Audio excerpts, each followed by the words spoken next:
Peace and welcome back to the Israelite Nation Worldwide Ministries. My name is John Malcolm, as you already know. I'm sure you've seen a few videos before. Not the first time I've been up here on the stage, but I've done a few AIJ TVs. So, today's topic is one above all, as you could see in the title, I'm sure. If you didn't, then I'm telling you here in person. So, if you're wondering what I mean by the one above all, what do you think it means? What does it sound like to you guys? Ishikar, what does it sound like to you? You got a visual? There's a mic. Uncle Lewis, what do you think it is? What do you think it means? Sorry. I think it's the God of Israel when you say the one above all. That's what comes to my mind. One above all? Elder, what do you think? What do you think one above all means?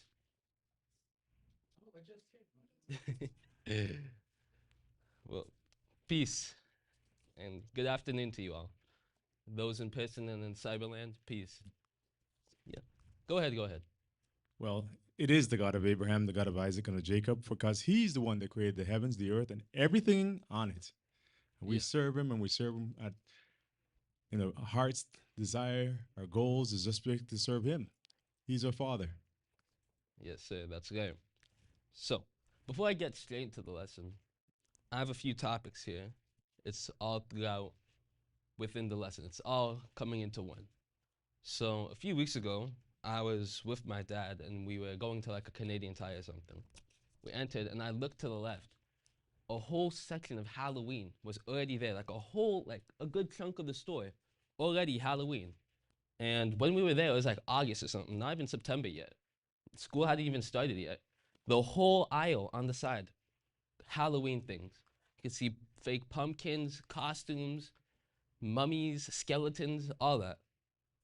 So, you might be wondering how I'm going to bring that into the lesson, but we're going to get there. So, how I'm going to do this lesson is I'm going to start with Egypt.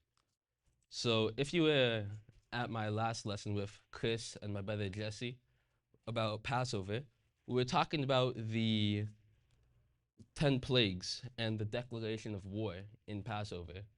So, what are the 10 plagues exactly? I have them here listed out. So, I'm going to say them one by one. Number one is the water turning into blood. This right here, just turned into blood, just pure red, dark red. Number two, frogs was coming out of everywhere. Nowhere was safe. Frogs were hopping around everywhere, all over the floor, in your roof, in your attic, in your ceiling, everywhere. You couldn't hide from them. Lice, the one thing that you had in grade 3 when you're scratching your hair, wondering, hey, why's my head so flat? Damn, why my head so itchy? Scratching around for like 5 hours, and then you realize, oh, I have lice. And then your parents put some solution on there. After a few days, it's gone. But in school, it keeps coming back. Happens around elementary school, 3rd grade or so. Next was flies. You know those annoying flies that be buzzing up in your face? You'd be walking outside in the forest for a nice time. You try to get rid of it, but it keeps coming back. You can't hit it. You can't hit it against no surface. You swat it away. It comes back. And then another one comes back, and another one, and another one. That's what was happening in Egypt. Just flies coming out of everywhere, from left, right, center, above, behind, everywhere. Next was livestock disease. So back then, when it was a agricultural society, you needed things like cows, goats, sheep. So those were your main lifelines. Those were the things that kept you in business in those times. But all of a sudden, the goat's dead. The cow just fall. All like that, just dying, falling over, left, right, and side. And as an Egyptian, you're wondering, what's going on? This is Egypt. We're the number one in the country here. What's going on? Why is everything dying? Behind the scenes, Pharaohs keep saying, when Moses is asking, let my people go, Pharaoh's saying, no, I'm not going to let them go. So next was boils. Now, I'm not sure if you know what boils are, but it's when you get these little bumps on your skin. And sometimes they could be a lot bigger than little. So you get these bumps on your skin, and I'm pretty sure they burn or something like that. I haven't had them personally. But by the sounds of it, doesn't sound good at all. Next was hail and fire. So on top of frogs coming out of the water, coming out of your roof, falling from down the stairs, and your cattle dying and everything, and flies swarming you, you can't see nothing. Boom! Something just blew up outside. Hellfire just raining down, hitting 1, 2, 3. Your neighbors' houses are gone, on fire, burning up. Even though it's sand, turning into glass. All of that, just boom, boom, boom. All out of nowhere. You don't even know what's happening. It's not even the 3rd hour in the day. The sun was just up right here, and now you can't see nothing. There's flies covering everything. It's stinky. There's dead animals everywhere. Next was locust. So if you thought the flies were bad enough, having them buzzing around your face, now you got the locusts jumping on top of you and eating up your clothes. Because if you didn't know, locusts actually eat through fabrics and things like that. They will also go towards your crops and eat them there. I'm yelling a little bit too much. I gotta drink some water. Hold on. All right, we're back. So locusts on top of everything else. You thought your crops were safe? Nah, all of them being eaten, gone. You look outside the window, zzz, gone. Just like a buzz cut. You see that nice hair? Bald, gone. Nothing in the field. It's all sand now. Just the ruins of whatever is left. The things that the locusts didn't want to eat. Just leaving you the tiny strands of grass there that's already dried up from the sun. Assuming that the hellfire didn't already smite it and hit it down and blow it up into flames. What's next? What do we got? Darkness. So on top of fire, on top of locust, you can't see nothing anymore. The sun's gone completely. How'd that happen? Big cloud just landed right on top of your city. You can't see nothing. You're trying to see. You still got flies buzzing in your face. You can't see nothing.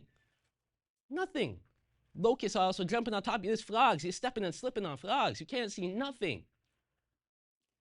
All while there's still boom, boom, from the hail and the fire coming from out of nowhere.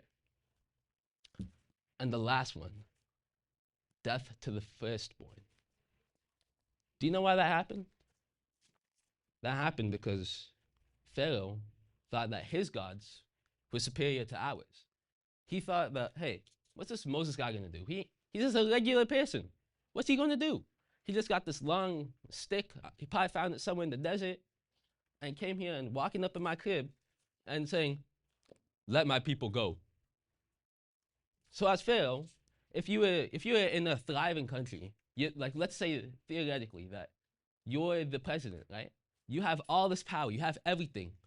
You have livestock, you got food, you got water, you got everything in the desert. Why would you let some random person with his name called the God of Abraham, Isaac, and Jacob walk up and say, let my people go?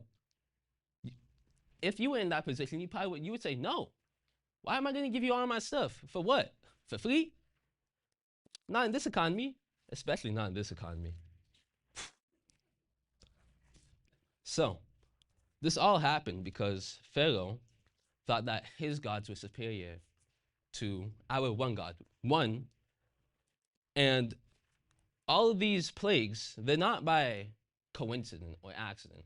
They're actually on purpose. So, if you were here on the Passover lesson, which was a while back, so the water turning into blood, that targeted one of the gods, the Nile god, that was in charge of the water, making that long, I think it's the longest river in the world, the Nile Creek or whatever, the Nile River, something like that. And it's supposed to be the longest, and the Nile is Egypt's lifeline. Water. You're in a desert, you need water. That's one of the things that you have to survive. I think it's called the 3-3-3 rule. You could go 3 minutes without oxygen, 3 days without water, and 3 weeks without food in general. However, when the sun is beating down on you in 40+ degree weather, in the desert, and all your water turned to blood, all of this, even in, not just the river, water in ponds, water in your jugs and your vases, all of it. Even in Pharaoh's things, nothing, just blood out of nowhere. What's next? Frogs, their fertility goddess. Taking their blessing of fertility and multiplying it to a disgusting lay of frogs coming out of nowhere. And it's not, I'm not talking like 5 frogs hopping around in your house. I'm talking like hundreds, not thousands in your house before you even know it. Hopping around you here. Rabbit, rabbit, rabbit. Out of nowhere. You didn't even know what's happening. You probably taking a nap and you hear rabbit, rabbit. You wake up, you look around. There's a frog on your bed everywhere. You step on that and you almost slip because there's a frog on the ground. It's everywhere. Lice, the earth god, turning that dust. Mind you, they're in a desert, so dust is everywhere. They're abundant in that, everywhere. You could look north, east, south, west, and you will see dust everywhere. Even in this room, if you look hard enough, you will find dust. When you dust something off and you see all those particles in the light, all of that turning into lice, crawling up in your hair, making you scratch all over. Like, I can't imagine that. That's horrible. So I can't go every single one of these and do a whole presentation about them. So there's the insect god, making the required ecosystem. You know how the ecosystem works. You need some things to balance out this. You need a predator, you need prey. But when there's too many prey, what's the predators gonna do? They can't do much when there's too many. They can't keep eating. Their stomach is not a black hole. It has limits to it. So it can't keep eating. What's next? Apis, the bull god, which sounds ridiculous on its own. Bull god. Imagine saying that. You're praising a cow? Indians. So the economy instantly crippled because everything just died. No milk, no goats, no sheep. Everything just died in the blink of an eye. You didn't even have time to react. You also got boils. Your skin feels like it's on fire. Feels like you're burning. You're trying to get rid of it. 1, 2, 3, 4, 5, 6, 7, 8, 9, 10, 11, 12. So on and so on. And maybe if it's behind your back where you can't reach. You know when you got an itch in your back and you just can't reach it and you're trying to get something, but you can't? They also got their sky goddess. One thing is that there's not a queen of heaven. It's only the king of heaven, the God of Abraham, Isaac, and Jacob. There's no queen. So now y'all got fire falling from the sky. Y'all got hail falling from the sky. You're in the desert. You don't know what's happening. You got fire, hail, insects. Your economy is gone. Your food is gone. Locusts eating up your stuff. So they even got Ra, the sun god, out of nowhere. Darkness. You can't see anything. Just imagine, like, you know when a what's it called? A solar eclipse happens or a lunar eclipse? You look outside, it's all bright. 5 minutes later, it's all dark, out of nowhere, like it's wintertime. Just like that. But this time, there's no street lights in Egypt. There was no street lights back then. No flashlights, no street lights. You can't turn on the lamp. You can't turn on these lamps and just say, oh, I could see. It's all good. Now deal with the other things. No, not in that time. Then there was Pharaoh, who is a self-proclaimed God, even though he's just a king in his land. But compared to the God of Israel, he had to use magicians. Not even him, magicians, some other people, not even himself, to do things. All of these 10 plagues, these are all targeted gods from the God of Israel. The God of Israel didn't even have to come there himself. He just said, Moses, take that rod that's in your hand, walk in their land, slam it down, see what happens. Boom. All those 10 things happening. You could just woken up from a nap. You could have been out for a nice walk outside the city. You know when you're in a nice walk outside the forest? Like, you're just enjoying the scenery. You walk, you see the city, it's on fire. It's dark, you can't see anything. There's fire, darkness. There's bugs swimming around. There's everything. Your worst imagination, you can't even imagine it because of how bad it is. So that's just the starting points. That's in Exodus 7. You can start from there, Exodus 7, if you want to go read that yourself about the 10 plagues and stuff.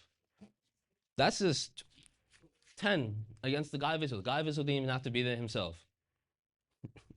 He was probably just watching, enjoying the show.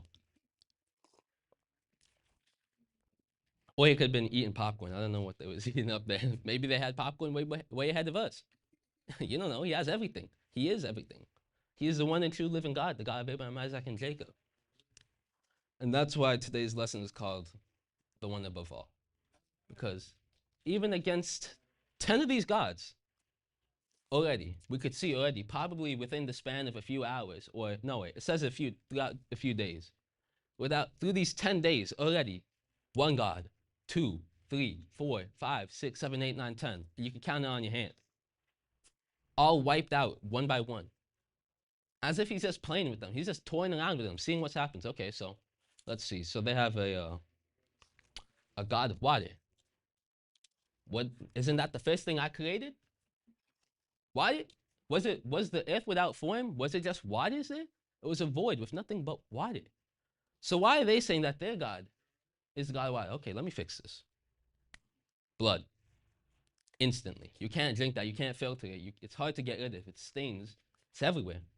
And I'm assuming since sheep's wool is white, it's stained into your garments, into the wool. It's red. Not no normal red, like the curtains back there. I'm talking like blood red, like ruby red. Like that kind of dark, rich red. That kind of stuff. That you wouldn't want that on your clothes. It's a pain to get rid of. They didn't even have washing machines back then. No detergent, no nothing.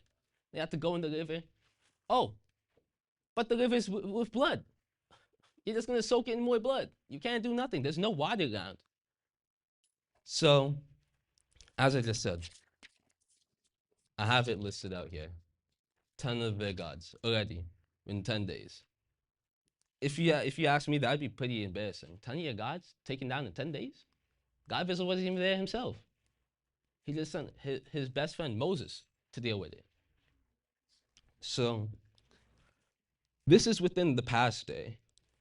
So some things are in the present day still, to this day, in this day and age, in this generation. So one would be Christmas. We already know that. Fat man Santa somehow committing breaking and entering into your house. That's an illegal crime, by the way. Somehow getting in your house. No permission. That's trespassing. And stealing cookies and milk. That's burglary and theft. Already committing like 5 crimes. Without permission. Is that not illegal? Oh, and the topic of illegal things, I also got some other stuff here. So we'll get into that soon. So Christmas, we already know. Santa, you just change a few words, you get sayings. It's nothing new. Nothing new under the sun, nothing old under the moon, as Chris would say. So already, that's one thing. Even though it's obvious, it's like right there. You could figure it out yourself. You just have to switch 2 words and you got the word Satan instead of Santa. It's not hard to figure out. Just put like 5 words, let a child figure out. They'll eventually scramble it. You've seen kids mess around with the blocks with letters on them. They'll figure it out. Nothing new, nothing old. We even have a lesson on that called The Chilling Truth About Christmas, I believe. We did it about 8 months ago. Me, my brother, and Uncle Freddie, which will be coming up in the next half of this lesson. So I'm sure he could also back up some of these points of mine. So that's one thing. Number 2, Halloween. It may seem like fun. You're going out as a child. You're going out. You're getting candy. The one thing that you always want, candy. You want candy, sweets, sugar, chocolate, anything. You're going door to door, knocking, trick or treat, getting your candy. I'm sorry. I've never done it before though. It's just so fun. I've seen it in movies like 20 times. It's hilarious. So, but when you look at it in a different perspective, instead of just knocking around on doors and getting candy, what are they wearing? Is it a skeleton? Is it a mummy? It's never something alive, that's for sure. It's always something dead. Always. Like I was saying at the beginning of the lesson, walked into a Canadian Tire with my dad around August. Whole section of Halloween already. Whole section. It was still August, not even September. School didn't even start yet. Whole thing, pumpkins, skeletons, everything. All there, just lined up neatly on the wall. It was like August 20 something. I don't remember. It was a week or so ago. Well, not even a week or so ago. If I was being logical, it's like 3, 4, 5 weeks from now. So, yeah.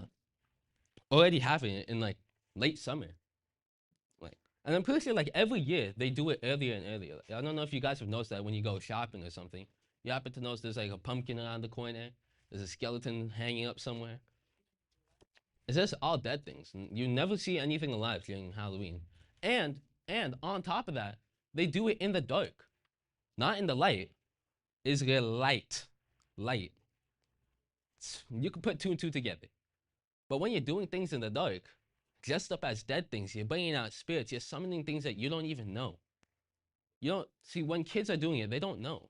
Some parents don't even know it themselves. They just say, "Yeah, hey, go out, have fun. Leave us in the house for about an hour. It's some nice free time." Like, who wouldn't want that? Everyone wants free time. You know, you want to have some nice time to yourself. And you just send out your kids, let them do whatever. Already, that's something about the dead.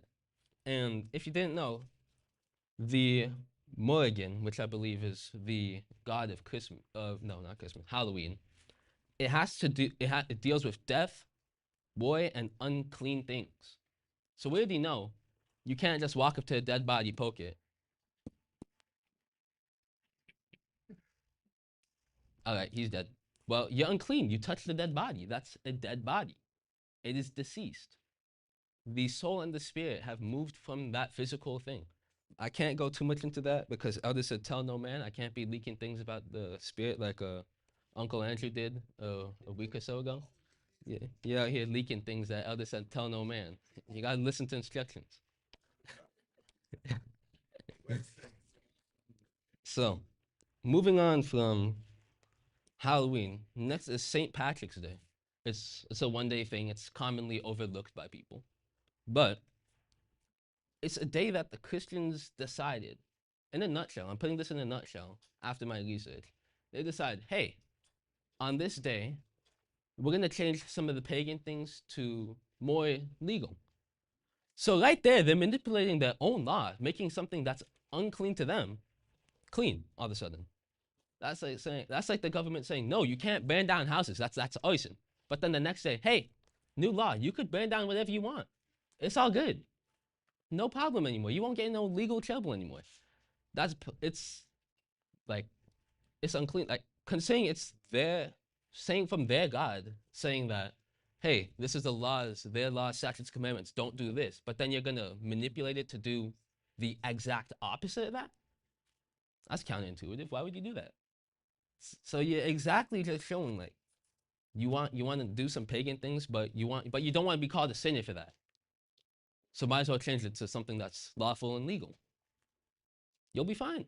No legal trouble. No one's gonna call you a sinner. You're all good. All good. And it becomes and then that exception becomes a rule. Because when you keep letting an exception happen, like this, that, like, let's say if you were late to a meeting, and then you say, hey, come on, I was 5 minutes late. Come on, you could let me in. You could spare 5 minutes. So you do that one time, and then they do it again, and they do it again, and they do it again. It becomes like it's expected of you that you let them in, even though they're late. That's an exception that you now made a rule to them. Like when you do that, it's like again, this is how people change throughout generations. You see, when you let one thing slip, like okay, yeah, we could let go of a few things, you know, like hey, this you'll be fine, just do whatever you want. And the more that happens, the more you could see in this generation, crazy things happen. People out here going in stores, stealing whatever they want, and then walking out, doing what like even like some people just blowing up things just cause, no reason. People getting shot like last week just because of their opinion. Well, I'm gonna be honest on that. He was saying things that people didn't like. I mean, when you say things that people don't like, you expect people to take action against that. That's like me saying, "Hey, Ishika, I don't like your shoes today," and I keep commenting on you saying, "I don't like that. I don't like this," and I keep putting out negative things to you. Eventually, you're gonna get mad. You're gonna get tired of it. Like, really, every day you're gonna say the same thing over and over and over. It gets annoying, and then eventually, from annoying, people get mad at that. They don't like that. Nobody wants to be called something rude every single day. For what reason? It was like, that's like me actively poking my brother, annoying him, which I do because it's funny, just to annoy him. And he asked me, what? I said, nothing. And then I do it again. And then he eventually gets mad at me and he throws something at me. But don't worry, I fight back. You know, it's a sibling bond. I'm sure a few of us have done it if we have siblings. You annoy them for fun, and then they throw something at you, and then it becomes an all-out fight, and then your parents have to break it up, and then one of the two gets in trouble, and then you guys hate each other again, and all over again. So, what is next? What do we have here? Valentine's Day. That came from the Roman god, I believe it's called Phanes. They have some weird names for these gods. Look at this. We got Happy, Hecate, Geb, Kepri, Abyss, Shehemet, Nut, Seth, Ra, Pharaoh. They got some weird names, bro. And the thing is, they also have multiple names for every other god. Like, it's not just the one name. We have it as either the God of Israel or the God of Abraham, Isaac, and Jacob. Very straightforward. Two things. We don't need Happy or Hecate or however you pronounce it in those days. So, again, the topic is about the one above all. So, we're going to go to Daniel versus Goliath, which is 1 Samuel chapter 17. About, what do we got? Verse 4 to 11, which is the confrontation.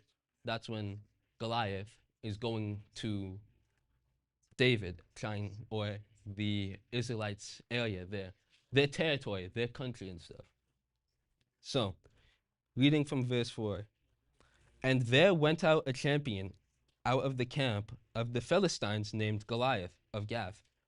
So, where the Philistines, whole different religion from Israelites, two different things. But that could be a whole different topic for another lesson, telling you what Philistines are, what Gentiles are, what Christians are. And if you don't know what Christians are or Christianity, I'd recommend that you watch Elder's video of Get Out of Christianity. When I see a lot of new people coming in, they're saying, oh, I saw Elder's video of Get Out of Christianity, and it made sense to them. It resonated with them. It makes sense. That's how people work. Like if I say something that's completely unrelated, like, hey, I really like the F-18 attack Hornet that has an AIM-9 side. You wouldn't even know what I'm talking about. You're like, what? This guy's talking about a plane. I'm interested in the Bible. Why are we talking about fighter jets? Why are we talking about planes flying in the sky? When it resonates with you, that's when there's a connection. That's when it comes together as one.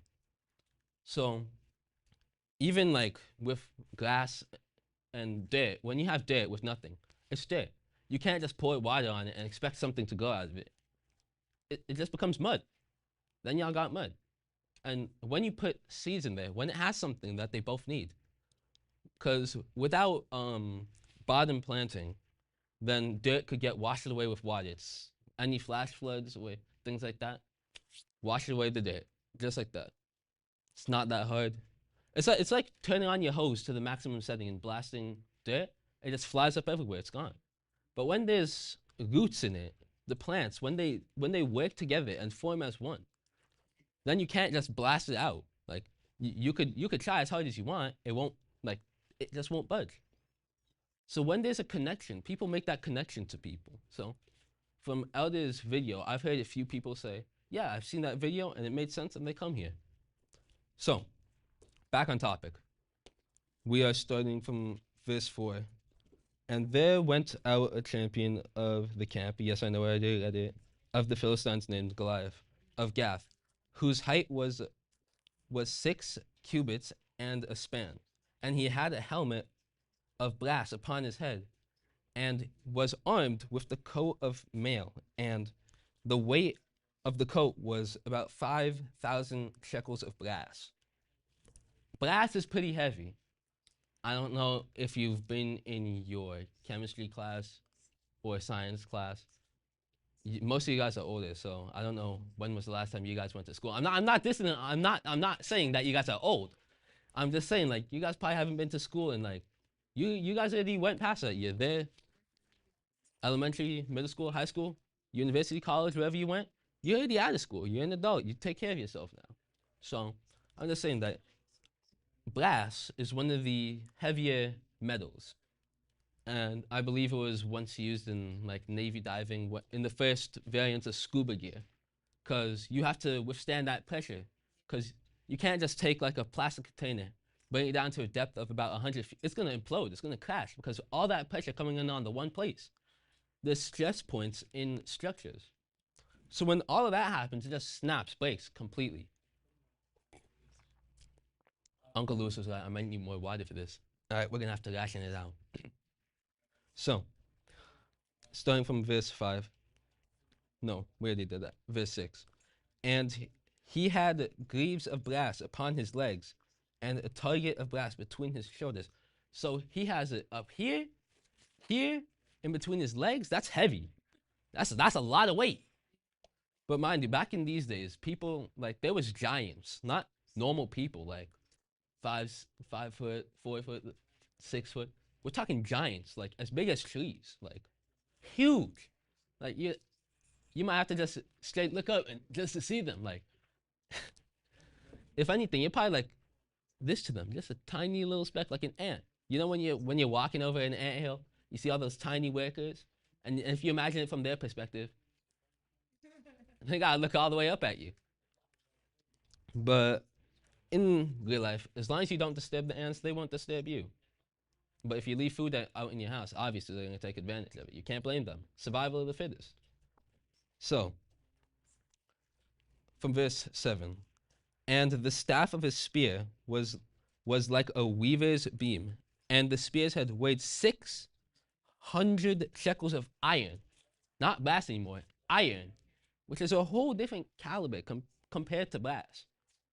So, and he stood and cried unto the armies of Israel, and said unto them, Why are ye come out of your battle in array? Am I not a Philistine, and ye servants of Saul?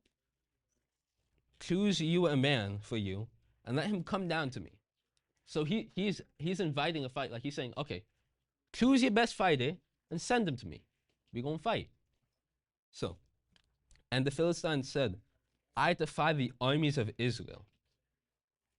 Do you know what that means when you defy like an army? When you defy like the armies of Israel, or when you say, I'm going to go against the government of Canada, I'm going to go against the FBI. I would not recommend that at all. So when you go against something, you're actively fighting against it and its causes. But when you define the armies of Israel, Israel is the God of Abraham, Isaac, and Jacob. You're actively going against the God of Abraham, Isaac, and Jacob. You are trying to take down their status, their power as an army of Israel and beat them to the ground. So, the God of Israel, as we know, he is like you can't escape him. I believe a man named Jonah tried to do that and he ended up in a fish. Correct me if I'm wrong.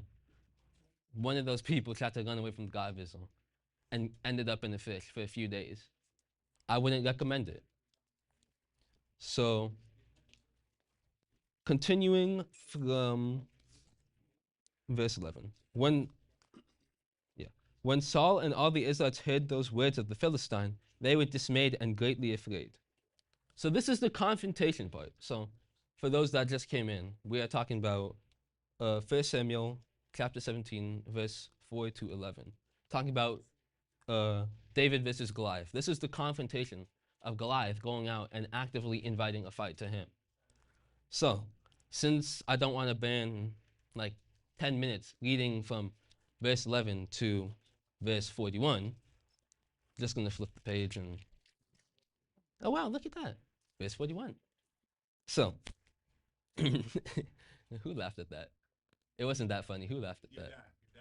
It wasn't that funny. It wasn't that funny. It was, I just flipped the page. Okay. 1 Samuel chapter 17, verse 41 now. And the Philistine came on and drew near unto David, and the man that bare the shield went before him. And when the Philistine looked about and saw David, he was disdained. He was disdained him, for he was but a youth and ruddy and of fair countenance. And the Philistine said unto David, Am I a dog that thou comest again to me with slaves? And the Philistine cursed David by his gods. So, by his gods. So we already know that, okay, that's a clear statement that Goliath is coming with his gods, whether it's genocide or whatever it is, to come and fight the armies of Israel.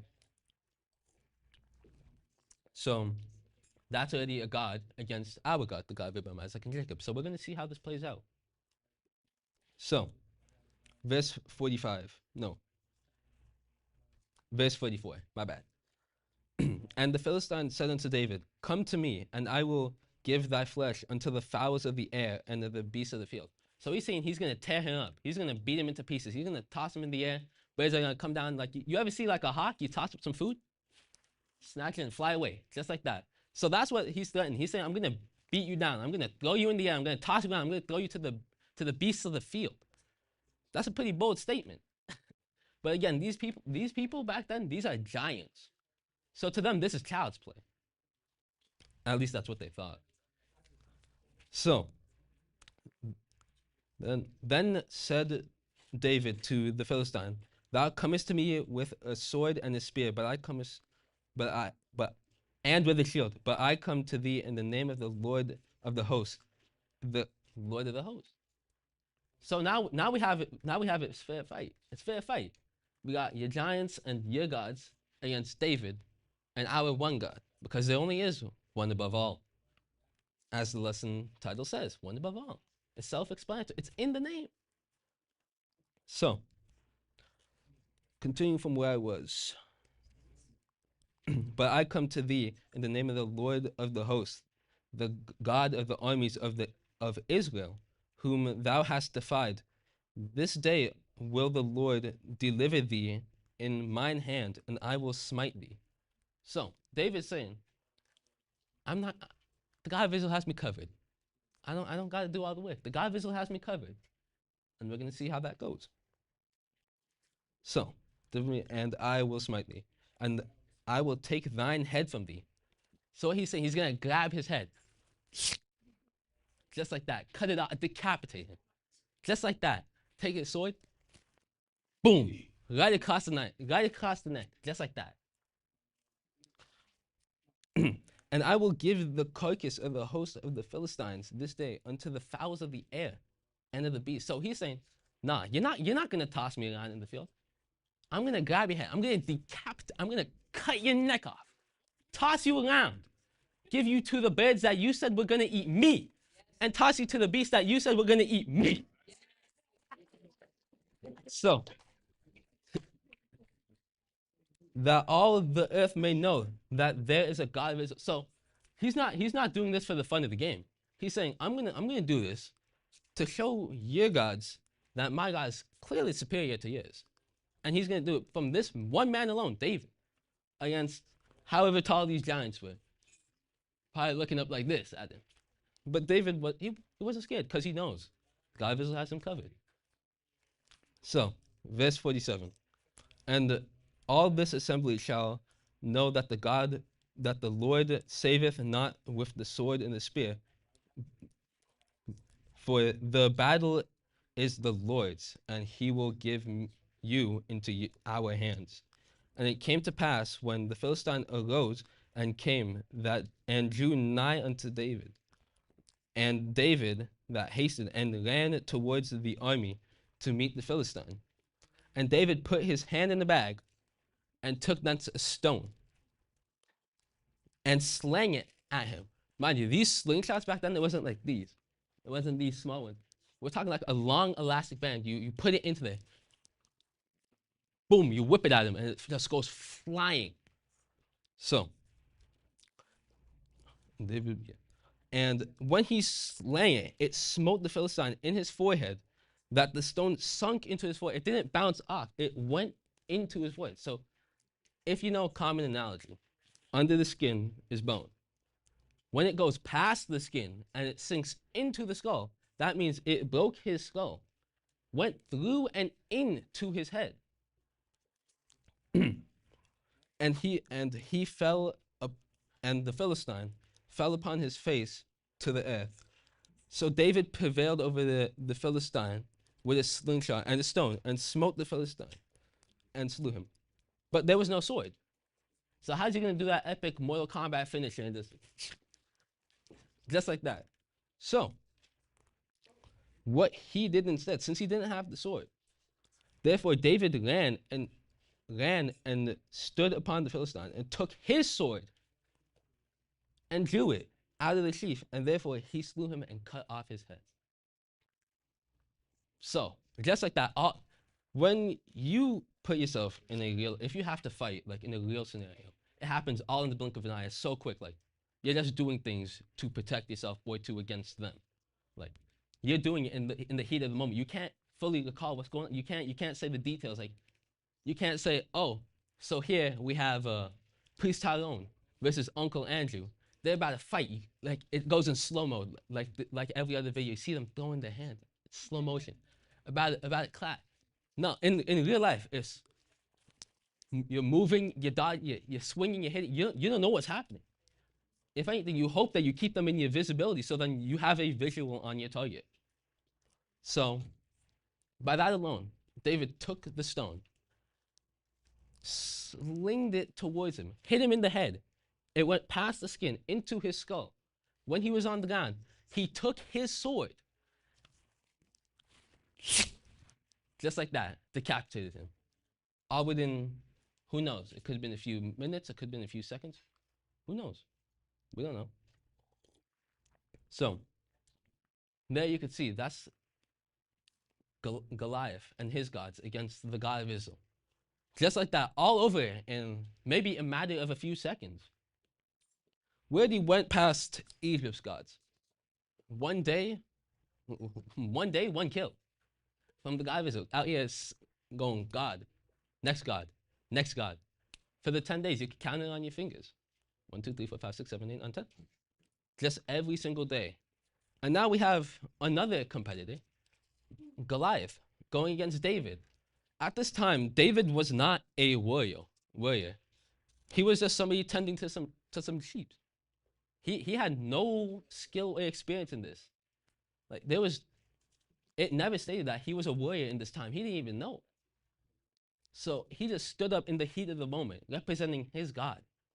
And the God of Israel seeing that was like, okay, you're gonna represent me, I'm gonna protect you, I'm gonna represent you. So with that, that's the story of David and Goliath. All over in a few seconds.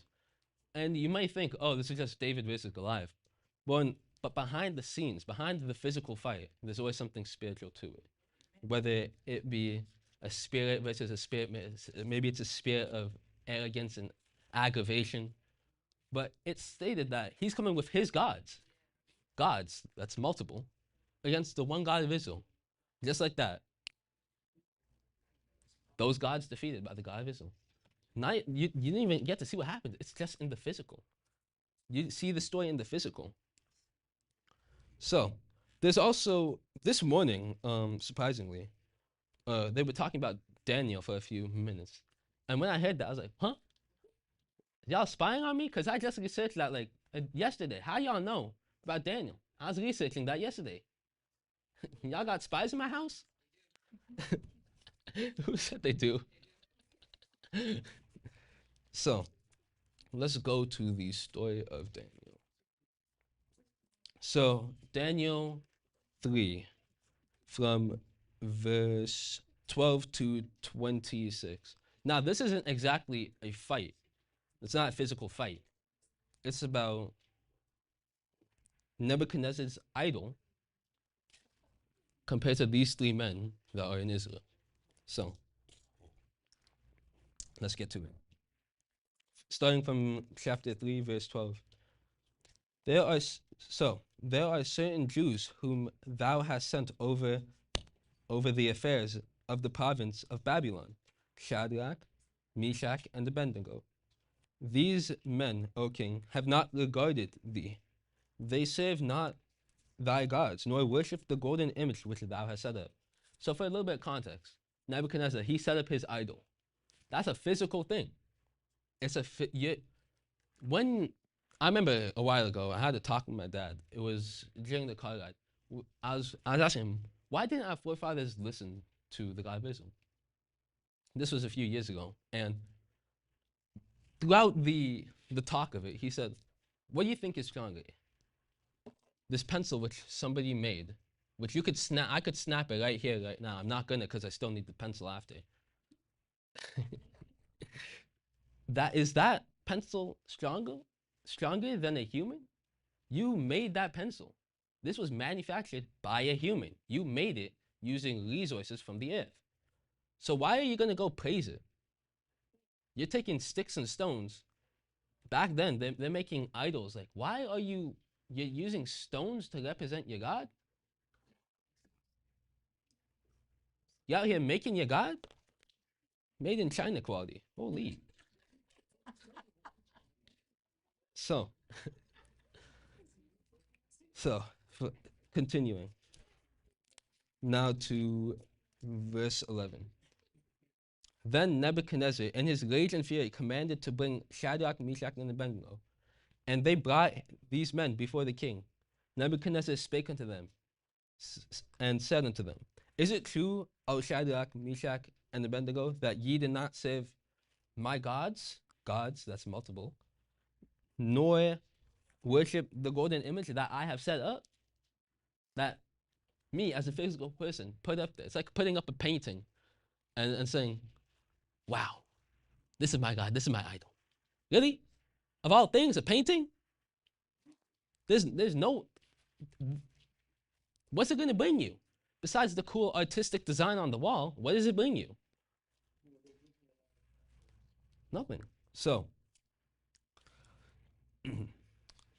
verse 15. Now, if ye be ready, that of that time which ye hear from the cornet, the flute, the harp, the sackbut, the psaltery, and the dulcimer, all kinds of music, ye fall down and worship the image which I have made. So he's commanding them, I want you right now to praise this image that I set up, right here, right now. Get on your knees and do it. Just praise the image right now. So, that, like, it's easier said than done, saying, in your mind, you may say, no, I'm not going to do that. I don't care who you are. But when it comes to the moment, you're really going to be put to the test. Are you really going to represent your God, or are you going to fold under the pressure? So, let's see what happens. So, but if ye worship not, ye shall be cast the same hour into the midst of a burning fiery furnace. Now, these furnaces aren't no kiln or something to cook anything. We're talking like pure fire, like a burning bonfire, like completely on fire. Like the walls around it are somewhat melted or deteriorated from the heat alone. That's the kind of fire we're talking about. So, and who is that God which shall deliver you out of my hands? So he's asking, okay, who is your God that's going to save you from me? What's he going to, like? So Nebuchadnezzar is clearly underestimating. He's thinking that this is another one of those random idols. He's saying, okay, what's this going to do against some fire? You know, what, you got somebody you don't like? Set them on fire, problem solved. You got taxes you want to pay? Set them on fire, problem solved. Just burning up things, just because they don't like it. Shadrach, Meshach, and Abednego answered, saying to the king, O Nebuchadnezzar, we are not careful to answer thee in this matter. If it be so, our God, whom we serve, is able to deliver us from the burning fiery furnace, and he will deliver us out of thine hand, O king. But if not, be it known unto thee, O king, that we will not serve thy gods, nor worship thy golden image, which thou hast set up. So they're saying, you can put us in the fire, our God is protect us. And even then, we're going to get burned up. We're not going to serve your God no matter what. We're burned up. You're not going to get our bodies out of that fire. It's too hot for you. You can't go in there. And even then, even if we do burn it, in the scenario that we don't, then what? We're going to get out of your hand. Because if our God protects us from fire, What is a human going to do? So then Nebuchadnezzar, full of fury, and formed his vistage and changed against Shadrach, Meshach, and Abednego. Therefore he spake and commands that they should heat the furnace 7 times more than it wasn't wont to be heated. So he's saying, okay, crank up the heat, turn it up 7 times more, again, because they're saying these people they're saying that they're gonna survive fire. Okay, let's see how much fire you could really handle. Crank it up by 7, make it even hotter. Let's see how they hold it up. And he commanded the most mighty men that were in his army to bind Shadrach, Meshach, and Abednego and cast them into the fiery furnace. Then these men were bound in their coats, their hosen, and their hats, and their other garments, and were cast into the midst of the burning fiery furnace. Therefore, because the king's commandment was urgent, and the flame of the furnace was exceedingly hot. Was exceedingly hot. The flame of the fire slew those men that took. So, even getting in the vicinity of that will kill you. You're not even in the furnace yet. Like, let's say the furnace is over here. You stand a little bit too close, you're gonna get disintegrated. You don't even have to make physical contact with the fire. The heat alone is gonna cook you. Really? The heat alone is gonna cook you? That's funny? Hilarious. So why aren't you laughing?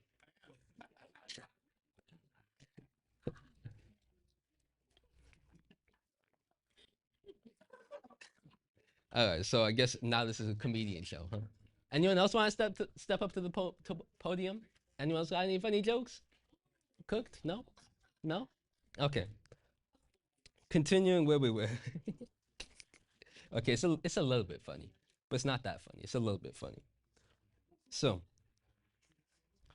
they burned up in the even the radius of the flame.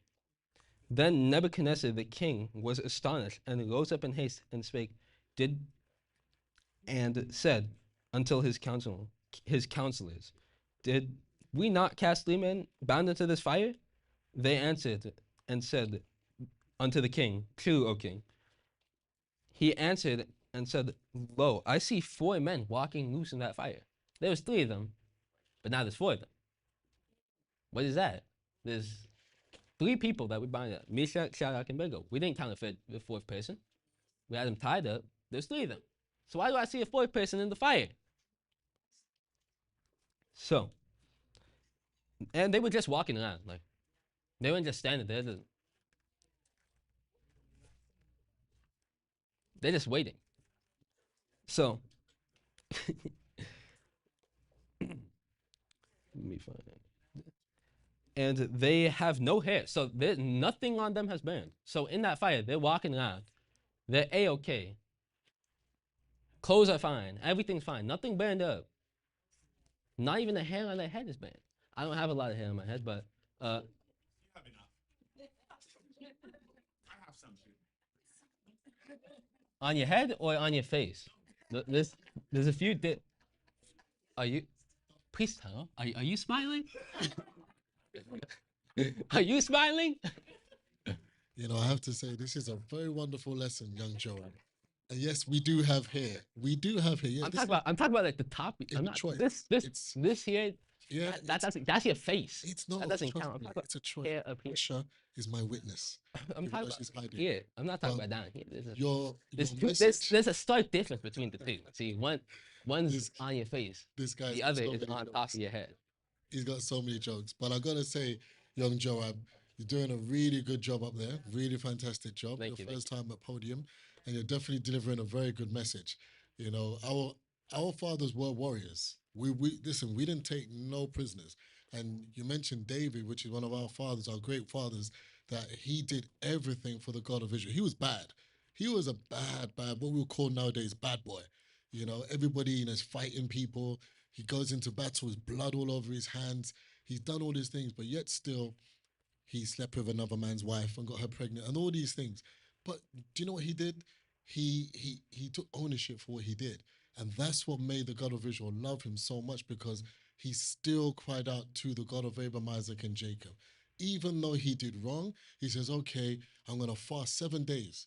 He might kill the little child, he may not. But he's already said he's going to die, but he still tried. And that's the heart that the God of Israel sees, and that's what he wants. Like, he looks at the heart of the man. And I like this subject matter, because even with Goliath, again, he said, I'm not going to let this uncircumcised Philistine talk to me. You're defying the house and the voice of the greatest God of all. Let me kill him. And that's the type of heart that we need, a heart that says we're loyal to the God of Abraham, Isaac, and Jacob over everything. It's the loyalty, and you stay strong. No matter what happens, you stay loyal. So I like your subject matter, and yes, we do have hair. Can we get a round of applause for that? That was magnificent. But yeah, on that topic, as you just said, yeah, it's not about the lip service. You can't just say, "Oh, praise the God of Abraham, Isaac, praise the God of Abraham." You have to. You can't just say 1, 2, and 3. You gotta show some action that you're really willing to do this. Like, are you willing to put your life down for this, for the God of Abraham, Isaac, and Jacob? Are you really willing to do that? And David was. He was one of those people that said, "Yeah," into the very end. And I know the council back here, they are in to the very end. So again, respect to, they've been here for many years. I've only been here for 15 years or so. So yeah, round of applause for the council. Thank you for all your work. Thank you. So we gotta get back on topic, because I have about 3 minutes left. So let's try to wrap this up quickly. So where we are right now, King Nebuchadnezzar, he set up some golden portrait or something, called it his god and idol, had thousands of people worshiping it. 3 men stood out. He was not happy with that. He didn't tolerate that. So he got his strongest men in the army to tie them up and toss them in the fire. In that process, those men died because of the fire, like the radius around it, the heat alone burned them up. But when King Nebuchadnezzar looked into the fire, he saw 4 men instead of the 3 that they just tossed in. So he's wondering, hold on. There's 3 of them. The fire already disintegrated 2 of my men. Why aren't they burning? And why is there 4 of them? I just tossed in 3. Why is there another one? And why aren't they burning? So he's astonished, like he's wondering, what's going on? Hold on. I thought these guys were joking about the guy. I thought they were just trying to threaten me. Okay, so let's see. So we were at verse. Oh goodness, I lost the verse. Oh man, I got caught up in the speed. So we're gonna 25. Okay. And he answered and said, "Lo, I see 4 men walking loose in the midst of the fire, and they have no hair, and the form of the 4th one is like the Son of God." Then Nebuchadnezzar came near unto the mouth of the fiery furnace, and spake, and said, "Shadrach, Meshach, and Abednego, ye servants of the Most High God, come forth and hither." Then Shadrach, Meshach, and Abednego came forth from the fire, and the princes and the governors and the captains and the king's counselor they gathered around them, because they just saw 3 people get thrown into the fire, and then they come out perfectly fine, even after talking about their God. So Nebuchadnezzar realizes his mistake. He's like, "Oh, these guys are the real deal. Okay, hold up. I didn't expect this." So even then, putting this chapter and verse away for another lesson. I know I'm about to go overtime. I know. I see the timer. It's okay. I'm not blind. So these are 3 stories of variants of the God of Israel versus their God. Egypt, the 10 plagues, those are 10 targeted gods. Chris, me and my brother did that lesson a while ago. So these are 10 targeted gods of theirs. God of Israel went one by one, taking them down the line throughout 10 days, turning that once powerful Egypt into a ruin, wrecks, and just let it lie. Just take it and go. Take everything and go. Don't leave nothing to them. Another one being the story of David versus Goliath. Goliath came with his gods, David came with his one God. And we already know how that ended up. Just like that. We already know how that ended up. So then, just now, there was the story of the three men. These are all variants of the God of Israel protecting or just going out and attacking the people that tried to come into his people. Three of these already show that there is only one above all, and that is the God of Abraham, Isaac, and Jacob. So, that's the message I have to leave with you today. One above all. It's self-explanatory. So, with that, I'm going to let my Uncle Freddie, also known as Elder Freddie, come up and take the podium. With that, peace.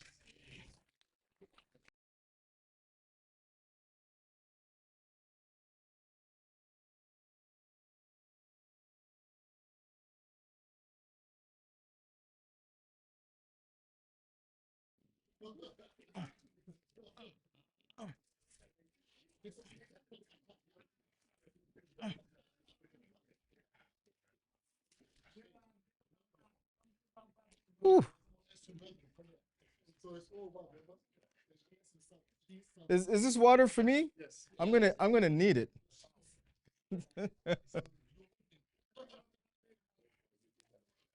Mm.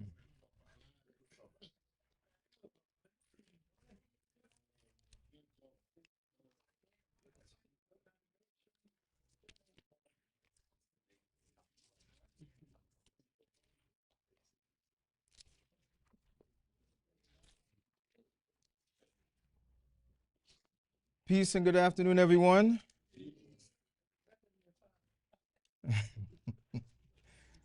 Before I begin, I don't know if there is, we used to have a commercial break.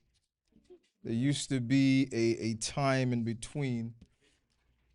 No commercial, no break, no nothing. And I have to come up after Joab. It's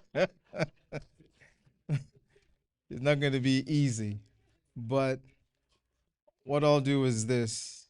Before I begin, I'm going to read a psalm that is very dear to me at this moment. Keep not silence, O God.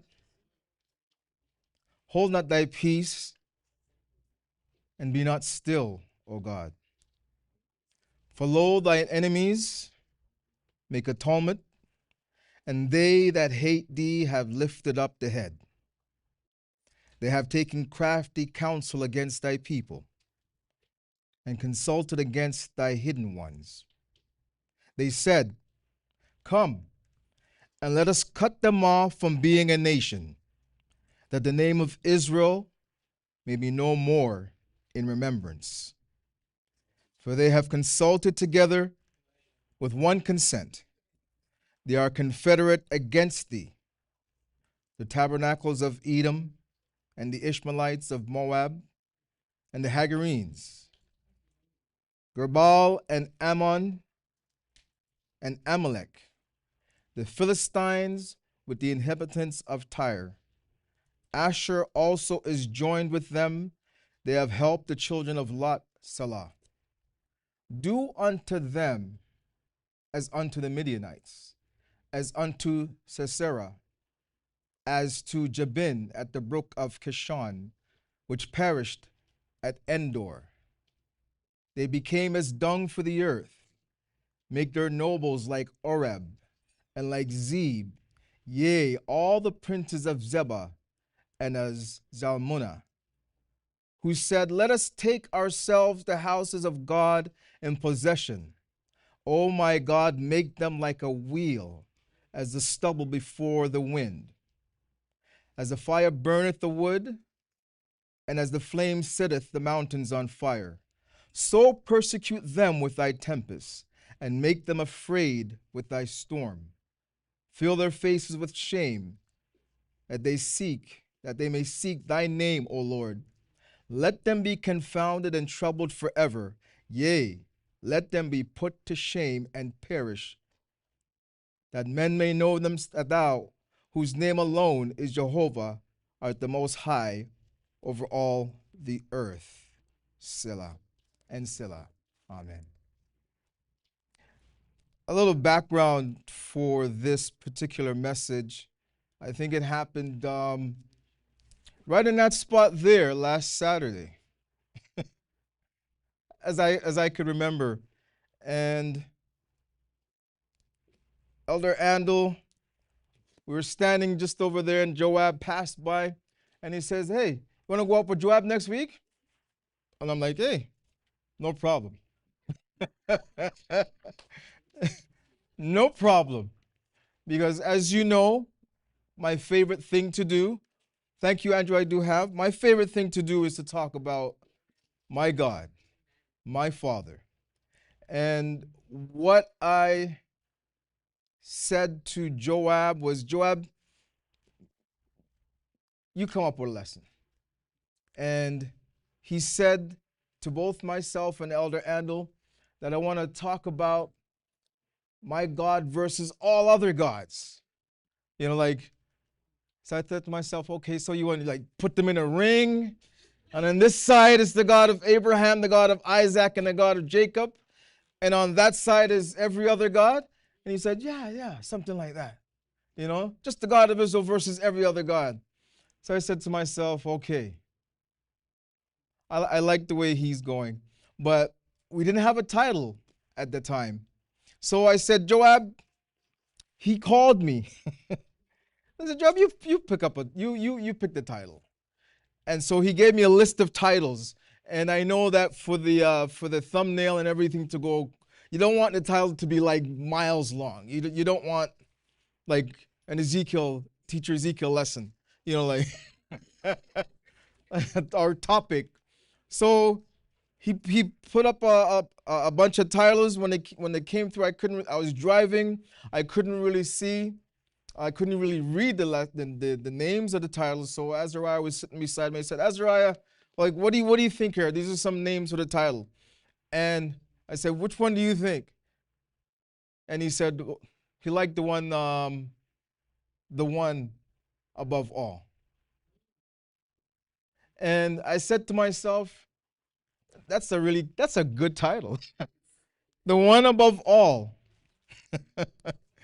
This is our youth, and this is the future of our nation. This is what we live for, and this is our hope for the future. How old are you, Joab? 15 years old. What you just accomplished, and you've been here before. You've taught lessons before. You've been, but this is what, from what I hear, from what I read, is the number one fear of adults. The number one fear of adults. It's not, like driving a car. It's not bungee jumping. The number one fear of adults is getting up and public speaking. To get up and speak to an audience. And here you have my 15-year-old nephew. I don't know, it's not tears that I'm shedding. It's not tears because his name is Joab. He is my nephew. I remember offering you up. I do. It was a very hot day in that small townhouse of yours. And I'm very proud. You make me proud. You make this nation proud of who you are. Because at one time, oh man, I could beat this guy's butt every second. Every second he was, But to see how you've grown up and to see how you have laid claim, even though you might not know it, but you've laid claim to your name. The namesake of what you were named after. I said the elder said that, you got to go up after him. And I'm like, oh, wow. Like, elder, you can't go up after children. Like, especially when when they've done such an excellent job, it is the most difficult thing to do, to go up on stage and give a message. I don't know. You make it very difficult. Joab is fearless. He is fearless as per his name's sake. Fearless. And yes, the way these things are done, I can't explain how it's done, but it is our culture. The culture that our elder has reintegrated us to, so that we know and understand what we must do in order to build this nation that we have. The one above all is the subject matter. You mentioned a few things, and I can't go into those areas, but from your perspective, from a 15-year-old, and to have that perspective that my God is champion above all gods, that there is no God that can defeat my God. That's David. That's our King David. That's what he took with him as a young child, that there is no God that is greater than my God. And that's what we teach our children from the time that they are in the womb. Now, the difference is not everyone can say that. Not everyone can say that. No, we all grew up as Christians. We did. I'm not going to lie. I was a Christian. I didn't know what type, because it's very important to know the type of Christian that you are. Because we all grew up in a certain way that we are indoctrinated. And I'm going to be forthcoming and say that we were lied to. As children, we were lied to. As teenagers, we were lied to. As adults. And even now today, we are still being lied to. And that is an issue for us. It is a major, major, major issue. The reason why it's a major issue is because once we have come to know who our God is, the one above all is the God of Abraham, the God of Isaac, and the God of Jacob. And the one above all is the God of truth. He is the God of truth. And when you know that your Father is the God of truth, when you have been lied to, it is the greatest offense. To know that you have been lied to, that they lied to you about your God. Because we are a God-fearing people. Naturally, we're a God-fearing people. You fear God. Even when you were a Christian and whatever denomination that you were, you somehow feared God. You were confused. You didn't know, but there was something inside of you that said that I fear God. I don't think that there is a child of Jacob that I know, and if I did know, I didn't keep company with that person for too long. You couldn't tell us that we came from monkeys. You couldn't tell us that we were Neanderthals. For some strange reason. I'll use this phrase, a phrase that I don't like to use nowadays, but how many black people, that's the phrase, black. How many black people do you know claim that they came from apes? Rashawn, you're looking at me a little bit strange. Did you grow up with that knowledge that you came from? Who accepted that teaching? That, you know, the graph that they show, the guy, he's a hunchback, he's walking on all fours, and the next picture he's a little bit upright, another picture he's more upright, and all of a sudden then he's a Homo sapien? What are you laughing for? Karen, why are you laughing?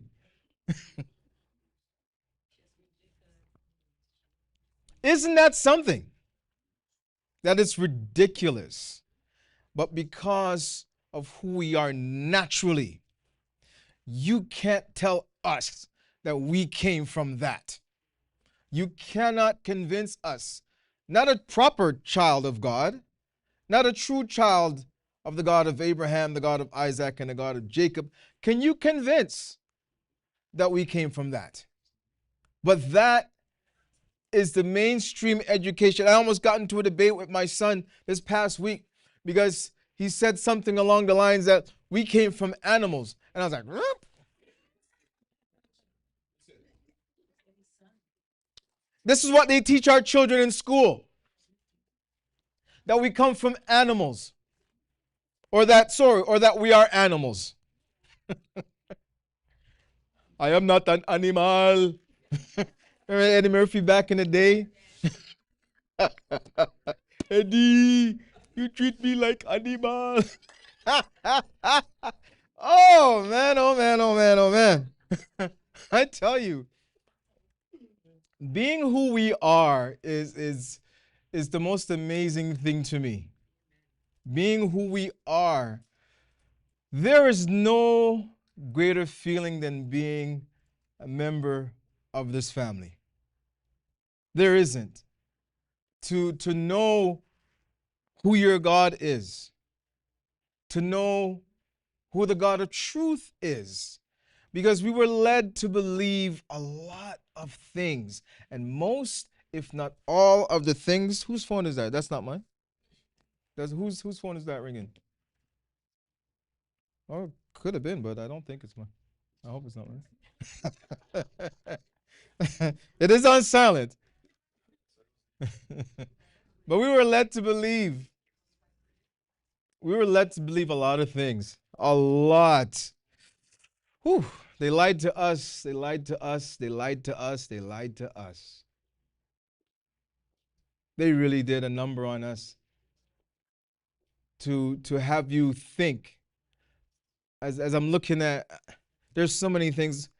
Rayshawn, I got reacquainted with your mom, and one of the things that we spoke about briefly at the time, at the event that we were having, was they told so many of us that we were not intelligent, that we needed to be in remedial classes, that we needed to be in remedial classes. So they indoctrinate and they put those things into your head. So as you're going into school, like you actually think that you are remedial, when in fact you're not remedial. When in fact you are not Christians, when in fact you are not the lowest of the lows, when in fact you are the children of Israel. And when you are the children of Israel, the God of Abraham, the God of Isaac, and the God of Jacob is your father. Your father. Man. They lied to us about everything. Everything that we are, everything that you know, everything that you ever thought about. When you come through the doors, just throw it all away. Throw it all away and be prepared to be introduced to who you are. What we read in that psalm, is that they are all in on it. Think about that. They are all of them. They're all in on it. Any nation that is not your nation is in the whole grand scheme of everything to keep you from knowing who you are, from knowing your Father, from knowing your God. Elder Michael touched on it last week because he read the same psalm. But when you really and truly serve the God of Israel, the truth is your best friend. It is your best friend. It is what you stand up by. It is what makes your back straight, because you represent the God of truth. And when you represent the God of truth, you never stop serving the God of Israel. because we are in a world that is surrounded, that feeds into the lie. The world that we live in is a world that is based off of deception. And that's another level to the lie. Like you can lie to somebody and say, "Oh, well, you're losing weight. You look good. Like you're losing some weight. You've been in the gym. You've been hitting the gym." Like you can use that line, right? But then there's the other aspect of lying when you're truly deceptive about it. I mean, not only are you losing weight, but you should do such and such and such because you look so good. Like when like, wait a minute. I looked in the mirror and I don't feel good today. Like, we don't all have our good days. But if you lie to someone and then you compound the lie and then compound the lie and then, hey, you know what? You look so good. Maybe you should do a lesson on Friday. I don't know. It's just random stuff coming out the top of my head. When you're not at your best. You know what I mean? And you're not there yet. But this is what we have to go through. Right? There's the lie and then there's deception. Deception it's horrible. Horrible. And I could speak on these things because as you mature in this doctrine, as you mature, you start to think and you do a lot of reflecting. There's a lot of reflection. And I reflect to a time when I first found out that I was an Israelite. Like the very first time you find out, wow. The process took a little time. And the first thing that you do is you run and go tell your family. You gather the family together and you have a family meeting. Ooh, that family meeting. That family meeting when you try to gather your mom, your dad, your sisters, because that was my family. My family was my mom and my dad, my older brother, my two siblings. I tried, and it was like, it was the meeting from hell, the family meeting from hell. From hell. Well, what do you think you is? How long I've been reading this Bible, and you just read this Bible and don't want to tell me you can. It's like, where you get this new thing from? Where you get this new thing from? They said that in the last days they would come with all. It's like, wow.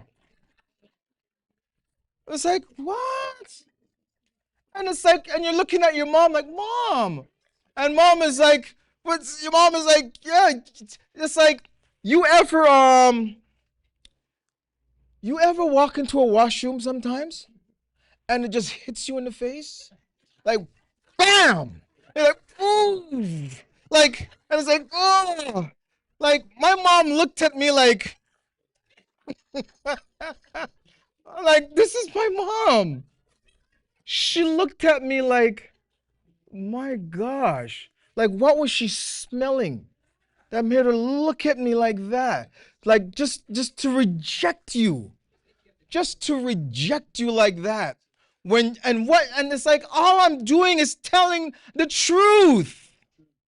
That's all I'm doing. I said, look, it's here. It's in black and white. It's right here. It's the Bible. You believe the Bible, right? Wow. Such is the spirit of truth. Such is the God of Abraham, the God of Isaac, and the God of Jacob. When you represent your God, and the thing is like, I don't believe in the God of Israel. I know the God of Israel.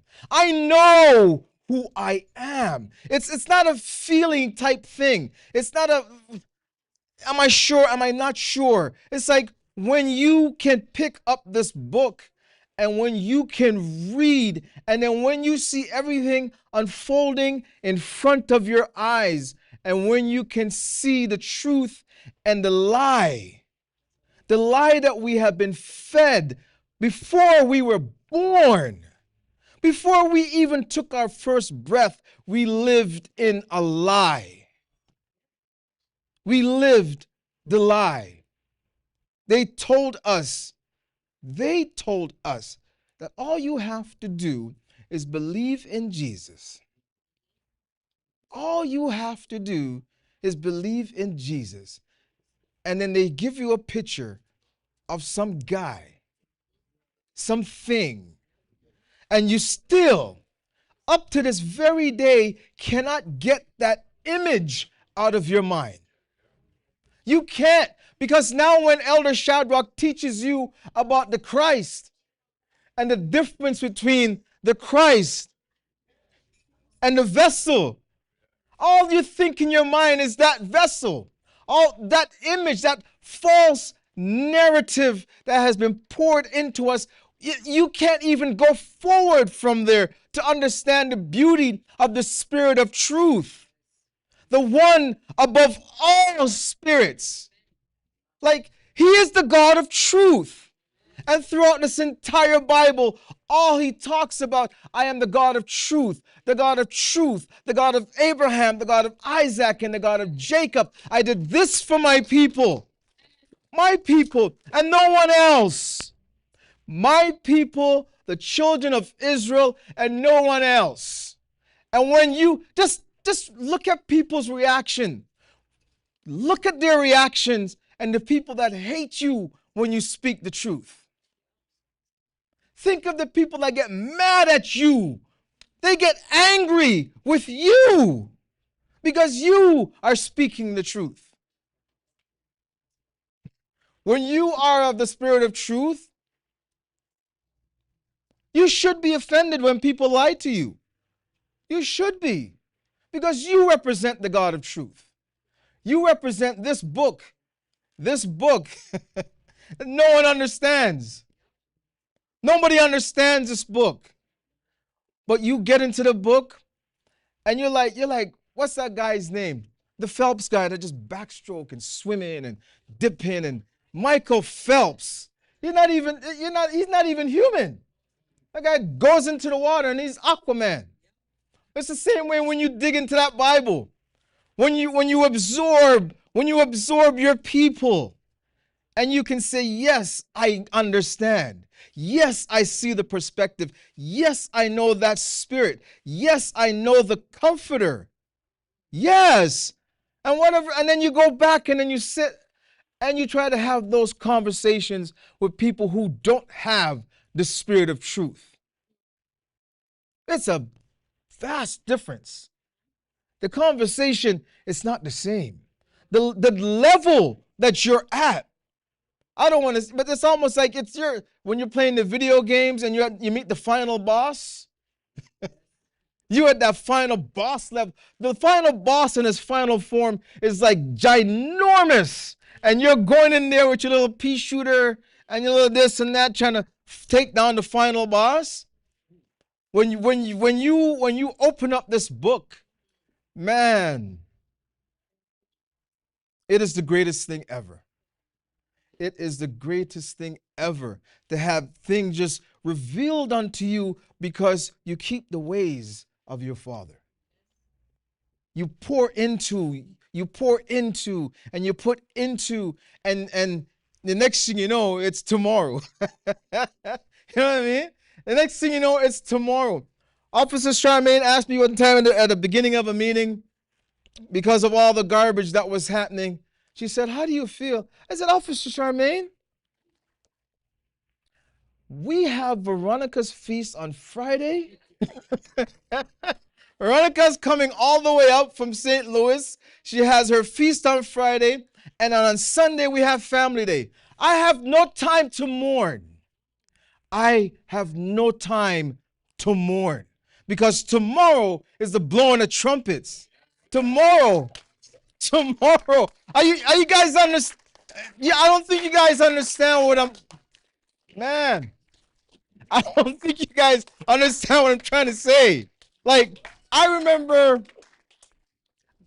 yesterday we were saying, gosh, July coming up, baptism, what are we going to do? Because July is baptism.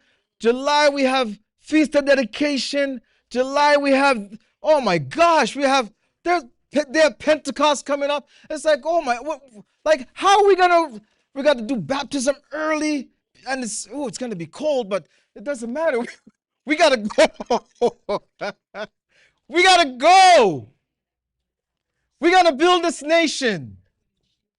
We have to build and build and build and build and build. Leave me alone. I'm building. Don't bother me. I got no time to mourn. I have no time to mourn. I'm on the battlefield. If you want to know where my head is at, I'm on the battlefield. Oh, somebody left. Okay, we got another deserter. It don't matter to me because we got to go. We have to go. Who's with me? Who's with me? We going, man. Come on, man. What do you think this is? We have to go. Our Father is waiting for us. Our God is waiting for us. He's just beyond the horizon, just over that last hill. That last hill. Can't you see it? Can't you see it? Can't you feel it all around you? Can't you feel it? The time of the Gentiles is coming to an end. It is coming to an end. And when the time of the Gentiles come to an end, the lie and the deception, the time of the deception comes to an end. The time of the lie comes to an end. Glory be to the God of Abraham, the God of Isaac, and the God of Jacob. Glory be to our Father. You have to hold on. Hold on to the principles that our elder Shadrach taught us. Hold on to those principles and don't let go. You found this nation for a reason. You were led to those doors for a purpose. A purpose. You think we haven't even scratched we haven't even scratched the surface of what we're supposed to do, what we're supposed to learn, where we're supposed to go. We haven't even scratched the surface, and we're only 40 years young. Look at all the accomplishments. Look at all that our elder Shadrach has accomplished in just 40 years. Do you think it's easy? Do you think it was meant to be easy? If it was easy, I don't think there would be any room left in this building. I don't even think we would be in this building. But because we serve the God of truth and we uphold who we are and we stick to our principles, there is an order that resides here. And the order is our elder Shadrach is our chief in command. The order is our captain is Elder Andel. He is there. The order is the council. We are here. There has to be order for us as a people. We're not meant to be disorganized and all over the place. There is an order that takes place. And don't let go of the order that is in place. Do not. All throughout these scriptures, we see us as a people. We see our history unfold for us. We have all the examples of what it takes to succeed and what we did to fail. Learn from our failures as a people and build from there. We are building a nation. And this nation will never stop being built until it is suitable for our God to return to us. He got to be comfortable when he comes back. You got to have his slippers waiting at the door when he comes home. You got to have his pipe, his dinner ready, and everything just laid out for our Father when he comes. And the part that we have to do is that we got to build and make sure we're there. Build and make sure we're doing that. Build and make sure that we consistently churn out children that are ready to serve the God of Israel. Women that know their responsibility and the God of Israel. Men who know who you are and put the God of Israel first in your life as always, consistently. That's what it takes. It takes that consistency, regardless of what we're going to face. Because the reward from the one above all is that you are serving the God of truth and you are being who you're meant to be. This is who you're meant to be. This is who you're meant to be. Do you know how hard they worked? I give you a little bit. The year 711 AD. 711. And I know there's a lot of folks in here that you get to the nation, and maybe because you're a little bit green, but when I'm the type of person, I'm always digging. I like to dig. I like to dig. Some people don't like to dig, but I like to dig. The reason why I like to dig is because my God makes me fearless. The God of Abraham, the God of Isaac, and the God of Jacob makes me fearless. And when I have that confidence with me, I dig to my heart's content. And I dig and I come up against some stuff. And I'm not going to discuss the stuff, but I like to dig because I need that challenge. I need to know that my God is a God of truth. And when I put the God of Israel, the God of truth, up against anything, it stands the test of time. So right at this stage right now, I'm done with Christianity. I'm done. Some of you guys might not be done with Christianity just yet. But in the year 711 AD, a particular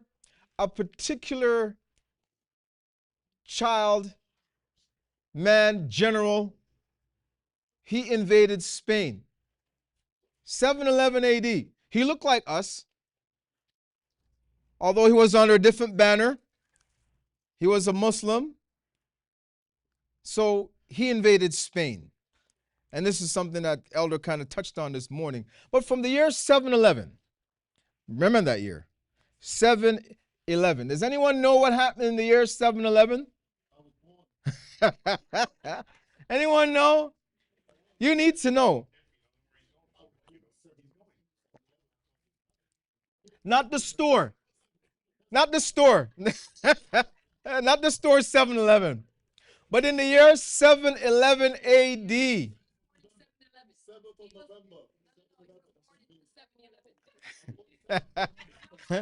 Technically,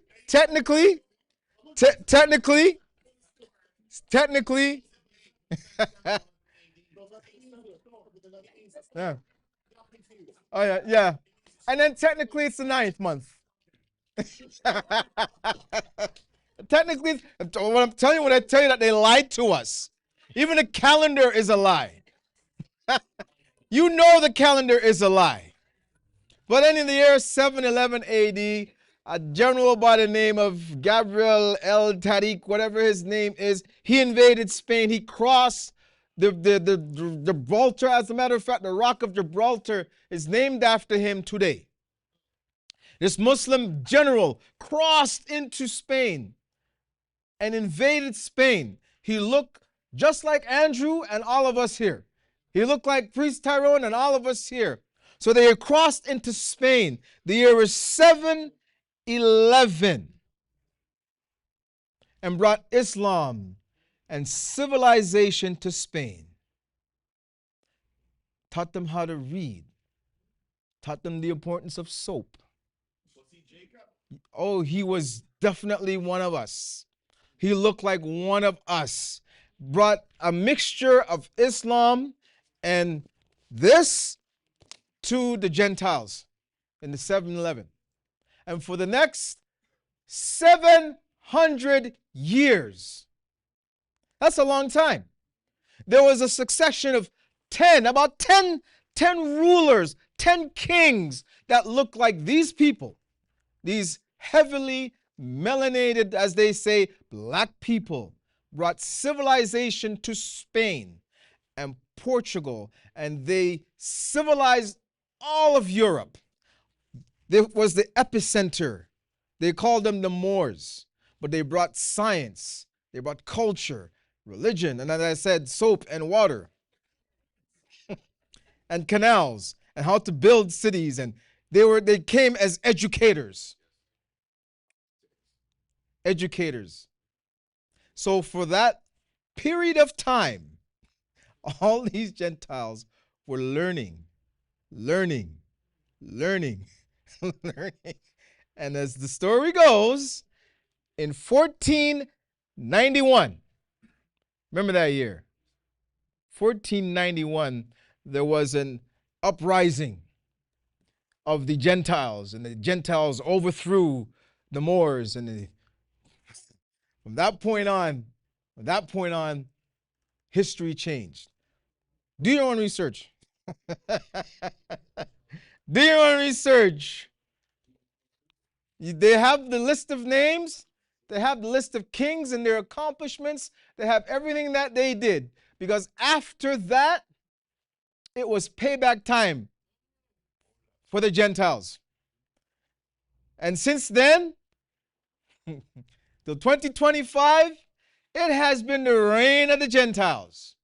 They had to rewrite and reconstruct and put themselves in to make themselves look good. Gave you Christianity from all of that. Oh, it's more than that. It's more than that. It's much. We haven't even scratched the surface as to what they did and continue to do. But Christianity is just one part of it. As I mentioned, our educational system is based off of the beginnings of all of that.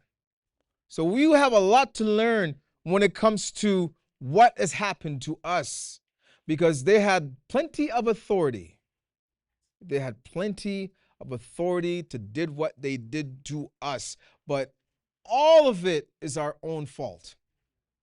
If we did not stray from the one above all, we wouldn't be in the position that we are in today. That is the one thing that we must say and never forget, because now we are in the time of the Gentiles. And now, according to this here, I haven't even read a scripture, but I'm going to read this scripture here. Man, this is why I love this nation so much. Somebody please find Ephesians.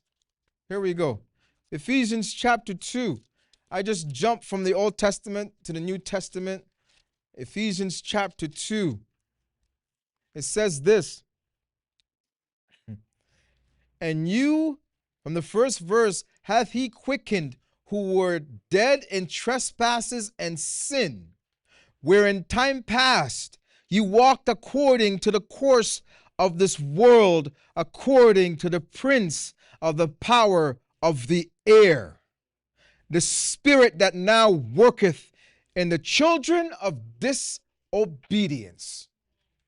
And you has he quickened, according to the spirit of the prince of, like, we are dealing with levels of spirituality that we cannot comprehend. You cannot comprehend because it has flipped. It has flipped. And now we have taken on, as the children of disobedience, the children of the circumcision, we have taken on a complete alien spirit that is not ours. So when you see the children of Jacob behaving the way that they behave, acting the way that they act, know that this has been hundreds of years in the making for us to take on the spirit that would see your brother, See the person that looks like you. See the person who has the same experience in life as you and have no feeling whatsoever to take their life. We used to be a people that would look out for one another. We used to be a people that would share with one another. We used to be a people that cared for one another. Where did that all go? How can we now turn against our brothers and our sisters and people that have gone through the same experience that we went through and know the struggles that we have to face? How can we do this to ourselves? It's not natural. It's alien to us to act the way that we act towards one another. It's completely alien. So now in 2025, when you see think of it. These are the people that God Almighty said to all the other gods. He said this to all the other gods.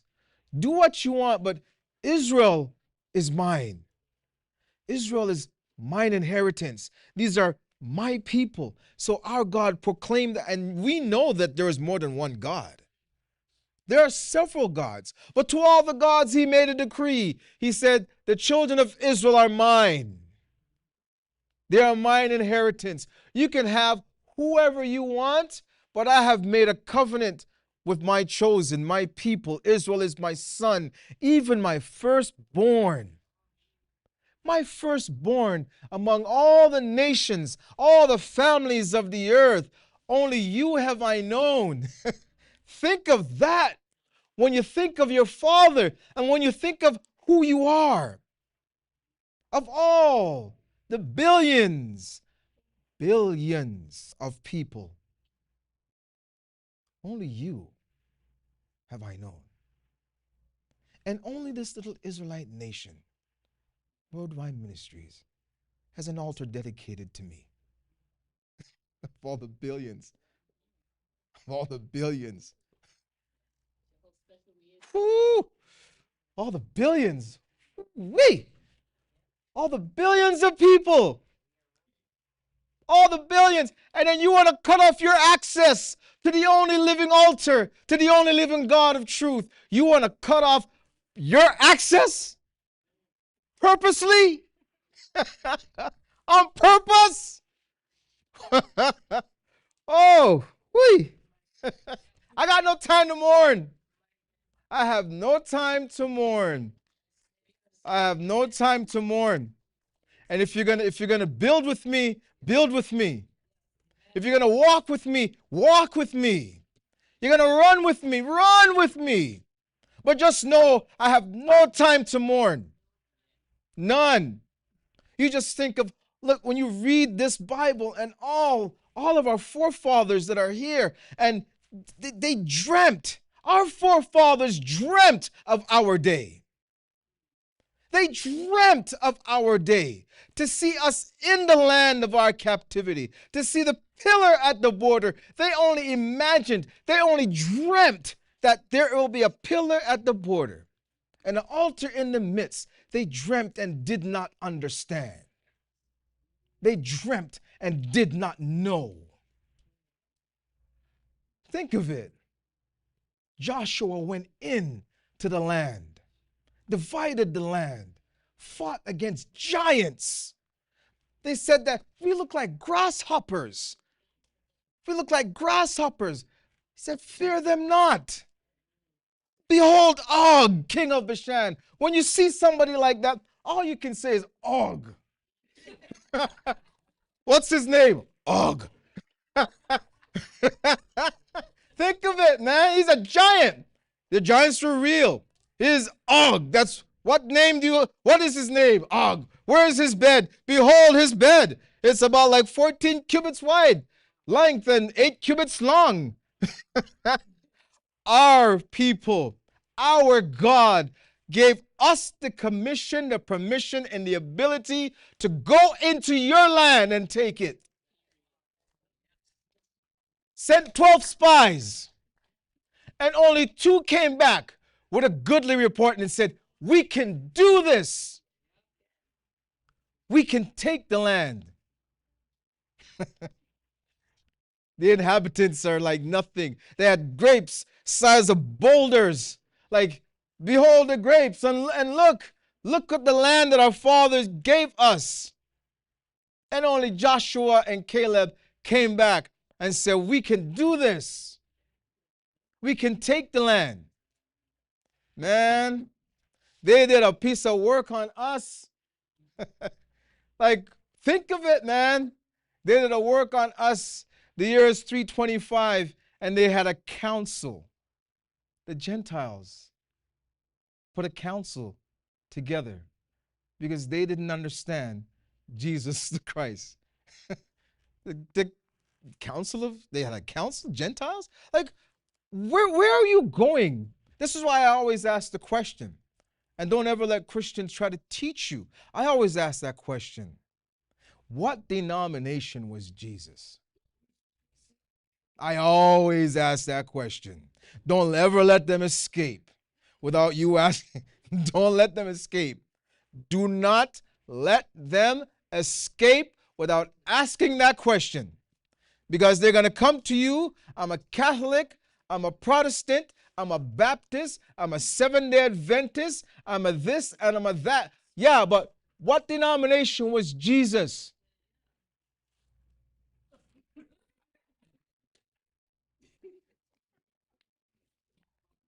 I need to know the answer to that question. Because once you tell me the denomination of Jesus, I'll follow that. But because you and I both know that he had no denomination, because he was not a Christian. He was not a Christian. Christianity has no place in this Bible. There are no Christians. There is no Christian doctrine. So a Christian has no authority to come to you and say anything to you about this Bible. Absolutely anything. Man, you guys are lucky I wasn't on that live Friday night. Because I would ask that question. There's no Seventh-day Adventist has any right to come and ask you about the Sabbath day that our God gave to us.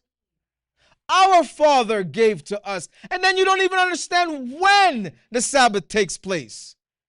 Think of these things when you read this book and you have the understanding, because the understanding, the spirit of understanding is not given to fools. And you cannot receive the spirit of understanding unless you ask the God of Abraham, the God of Isaac, and the God of Jacob for it. It is a gift. You can't go to a university or college or anywhere on the planet to receive your doctorate in the spirit of understanding. You can't do it. You can only get that from the Israelite nation worldwide ministries, because we have access to our God. We have access to our God. That's great. That's amazing. He is the one above all. You know, the God that everybody tries to talk about that they don't know anything about? They try to talk about God, but don't know anything about God. Don't know. Don't have a clue. Don't have an idea. But little old you at 202 Bentworth, you walk around and you have the entire host of the unseen saints of the Most High, the heavenly kingdom. You are a part of that kingdom. Do you understand what you have? Do you understand what you walk with? So when you see me walking, the little short man over there, so when you see the little short man on him walk, it's not because I'm trying to. That's just how I walk. I'm not trying to, man. But you have to understand. You have to understand I serve the greatest God of all. I do. I do. And it's not a belief. I don't believe in God. I know him. I know the God of Abraham, the God of Isaac, and the God of Jacob, because I'm undefeated. I'm undefeated, undisputed, heavyweight champion of the world. Ding, ding, ding. Ladies and gentlemen, Joab, ding, ding, ding.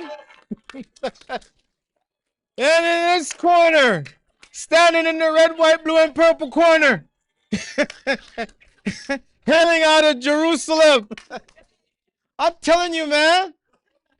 And tomorrow we blow the trumpets. Tomorrow we raise our horn, man, to the only God that liveth in truth. Because it's the 7th month. It tells you in the calendar, September is the 7th month. You can't hide it. You can't hide the truth. You can't hide. You can't hide from the God of truth. He said, blow up the trumpet in the new moon. And blow it up even more in the 7th month. And when our elder gave us the instructions on how to keep the 7th day holy, the 7th month holy, man, we march. And I'm so jealous of some of these young men. They can't even, it's like, man, you can't even blow that horn. Look at some of these young cats. It's like, whoa, man, I could blow it. Man, I bet you, man, if I had that horn, whew, we don't miss. We don't miss around here, man. We don't miss.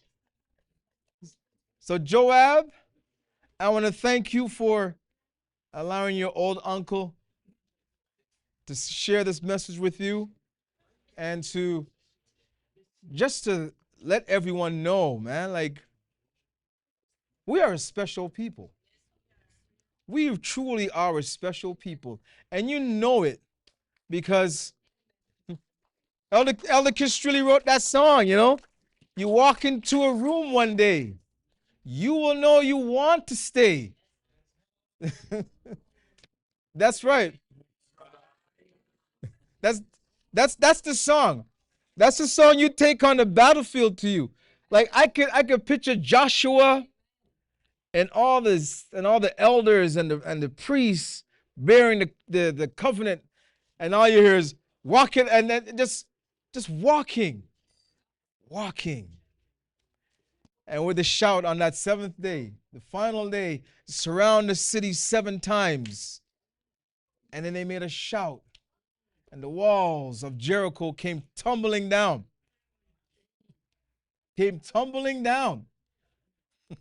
This is us, man. This is us. There is no other people. And it's not like we lay claim. Like, we have the spirit to understand who we are. Our God gave it to us, and we took it. We ran with it. We're not looking back. We're not looking back. We're not like Lot's wife, because there's nothing to miss.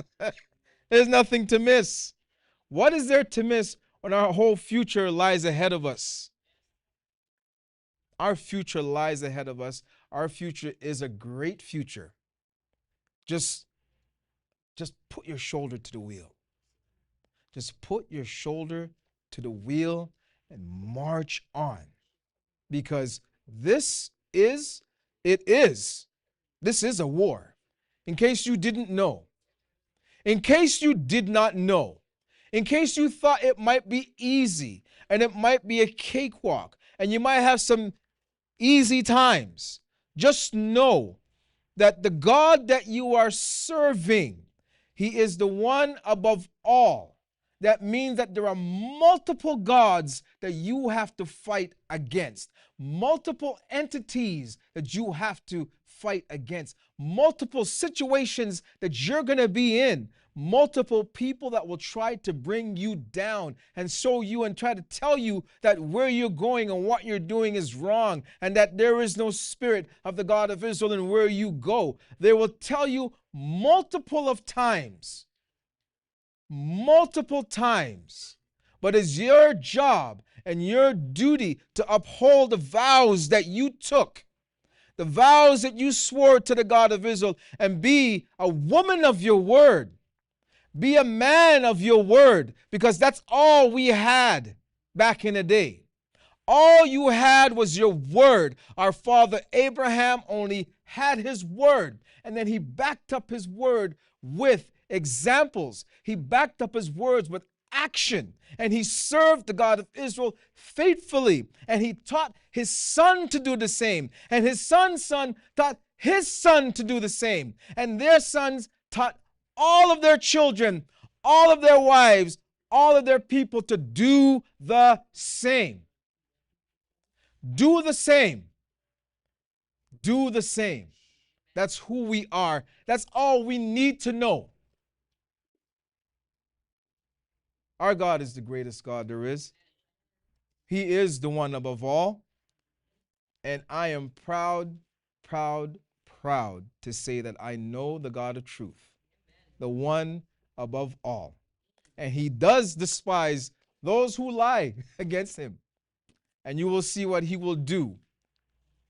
Just keep on this path, and you can't go wrong. With that, I say peace, brethren. Joab, thank you so much. Peace.